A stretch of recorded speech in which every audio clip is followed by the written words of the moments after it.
Last week, we reminded ourselves that food is not moral, it's not good or bad, and we don't have to earn any food that we eat. We can simply choose to eat it.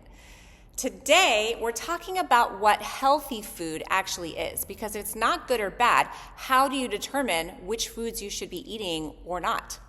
The traditional definition of healthy food, I think, is a little outdated and overly simplified. So we're going to move away from good and bad food into a much more helpful question, which is, does this food support my body's function?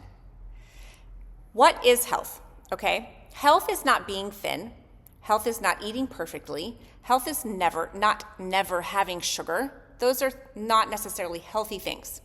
Health is the absence of illness. Health is having a strong immune system, having energy, experiencing vitality, providing nourishment for your body, and being able to move and understand your body. Those are healthy things. Health is abundance. It's not restriction. So instead of thinking as food as one way or the other, I invite you to envision food as on a spectrum, okay? Imagine a line with one side and the other, and on one end are foods that are they don't contribute very much to your body, okay? Things like gummy bears or donuts or candy, okay?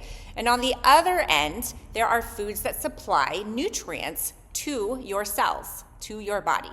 For instance, coconut curried butternut squash with chicken, a mixed green salad with harvest greens and feta cheese and, grilled steak. All along the spectrum, from one end to another, are all sorts of delicious morsels, and probably some not so delicious ones too, that you can choose to eat. None of them are good or bad. Some, however, are more or less helpful to your body's function. And because this is true, if you're focused on health, you might want to focus on how often you consume foods that are perhaps not as helpful to your body's functioning, and how often you consume foods that are more helpful to your body's function. Okay? That deals with nutrient density. The foods over here that are not as helpful for your body's important functions are less nutrient dense, and the ones that are more helpful are more nutrient dense. And then there's a spectrum all along the middle, because of course nutrient density is not the only thing that we need to think about, but that's what we're going to talk about right now. So when you eat, I'd like you to ask yourself, what nutrition is in this food? What is it providing for my body? Is it fuel for repair? Is it fuel for growth? Is it fuel for quick energy, for my hormones, for my metabolism? What is this food providing for?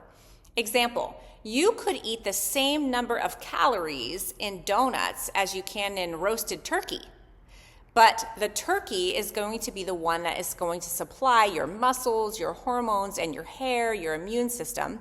Meanwhile, the donut is going to give you some quick energy and lots of happy sweetness for your taste buds. Now, sometimes happiness is valuable and donuts are delightful, but nutritionally, they are not equal. Which leads us into the whole idea about calories not being the whole story. We have been trained to think that low calorie is healthy, but that is outdated. What actually matters more than the caloric content is the nutrient density of the food, the micronutrients found in it, the fiber, the protein, the minerals, the vitamins, those kinds of things. Calories tell a limited story because food is not math, it is chemistry.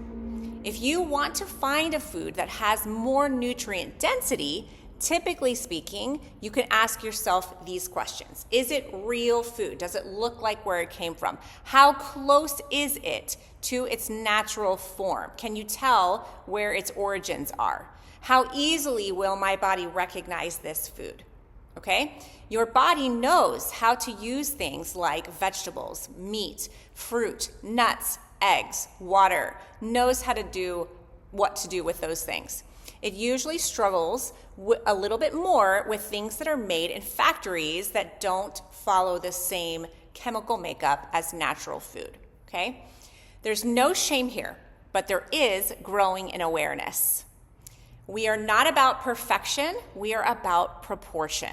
So healthy eating isn't about eliminating these foods over here that aren't that important for our body's function. We're not about eliminating candy or pizza or fried fries or whatever, gummy bears. It's about proportion and frequency.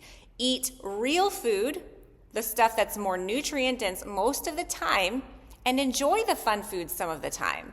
These foods aren't forbidden, but they definitely are not the foundation for a healthy, long-lasting, mobile body, okay? So instead of good food and bad food, try asking, what does this food do for my body? Because all of them will do something. And then choose that food intentionally if that's what you want for your body, okay? Enjoy it and savor every bite, whether it's savory or sweet, and be present to the food and the people around you. Food can be pleasure and celebration and comfort, of course, but food is also very much the building blocks for your cellular function and the function of your entire body. Your goal is not perfection, it's nourishment of your vessel, of your body that keeps showing up for you every single day.